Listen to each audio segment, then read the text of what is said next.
Slow and steady. If I crash, this concrete's not going to be very forgiving. But I'm moving around pretty smooth. And it's all because of this guy. Anthony Kwan has created something quite handy. Oh, cool. Anthony, man, your eyes are completely covered, but you're getting around with no problem. Yeah, it's with this little device I have right here. This device is something we designed for the visually impaired community. It features 2 sensors that gather information based on distances for all the obstacles in the area, and it plays it to me through this little headset I have right here. Oh, so you get an audio cue when you get close to an obstacle? Exactly. Man, I gotta see how this works. Anthony and his team are the masterminds behind the Navi, originally created for their 4th-year design project. We were inspired by a professor, Professor Vandenberg, who is visually impaired at U of T. And he mentioned that the white cane that he currently uses as his device for detection would leave the head and chest area vulnerable.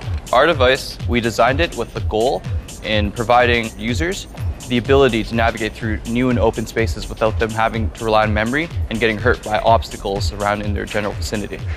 One of the biggest challenges for us was designing a device that would appeal to the visually impaired community. After designing several iterations of the Navi, next came the testing phase, and that definitely wasn't as easy as you might think.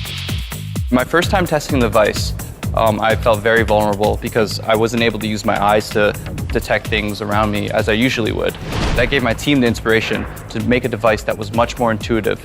So with this device, we have 2 sensors, the LiDAR sensor and the ultrasound sensor.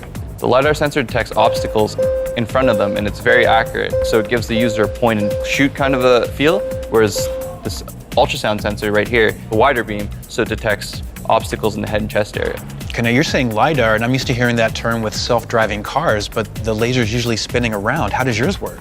So instead of having this LiDAR sensor automatically spin around on a fulcrum, the user becomes the fulcrum, and they can point and aim it wherever they want. Now you're talking about reacting to obstacles. How does the user actually get the audio cue that you mentioned? So it's through this headset that I have right here. It's called the Aftershocks headset, and it's a bone-conducting headset that essentially vibrates to this bone right here, and it doesn't block the user's ears, so they can still hear everything around them.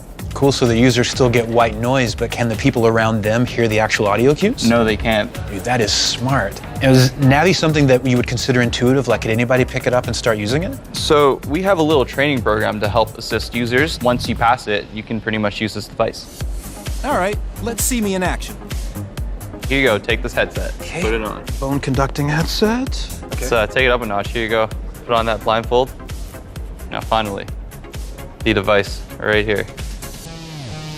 Sweet, all right, let's make it a little bit harder. Okay, Try and find me. Okay, so I'm just listening for tone, right? Mm-hmm. Oh, I felt something, heard something. Right there. There you go. Yes. Let's try another one.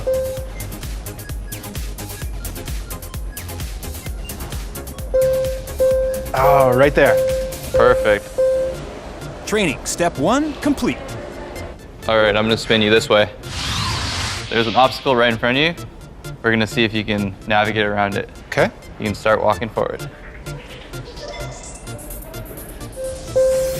Okay, I got a hit.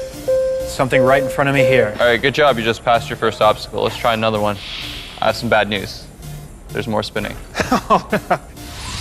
All right, I want you to walk forward and let's see what you find. Okay, there's definitely something ahead of me. So when something's overhead, the tone changes, right? Yep. Okay, that just happened. Mm-hmm. So it went up a tone. There's got to be something above my head. There has to be. Yep. And this is one of the limitations that you were talking about with the white cane, right? Exactly. With the white cane, it would have got stuck under and it wouldn't have detected anything above in the head and chest area. Oh, wow, man, this is incredible. I can't believe I was able to navigate that without seeing. Yes. All right, so you passed these 2 tests, and let's see if you can get our 3rd and final outdoor test. Oh, yeah? Is there more spinning involved? Maybe. Okay, so you passed all the preliminary indoor tests. We're taking you outside and set up an obstacle course for you. Let's see if you can finish it. But you have really jacked up the difficulty on this Yes, test. I have. Holy cow, Anthony. All right, man.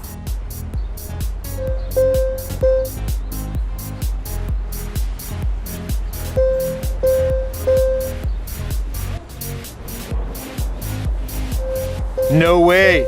Anthony? Yeah. Dude! Congrats, you finished it. Holy cow, I made it all the way from over there to here without seeing. That's incredible. How was it? I gotta tell you, like, once you covered up my eyes with the blindfold, like I felt really uncomfortable and vulnerable, but the more I used Navi, the more comfortable I felt. Actually, I had no problem navigating through those trees, and that's the part I was the most worried about with that obstacle course. Me too, actually. But I went right through it. Man, if you were able to accomplish this in 8 months, I can't wait to see version 2.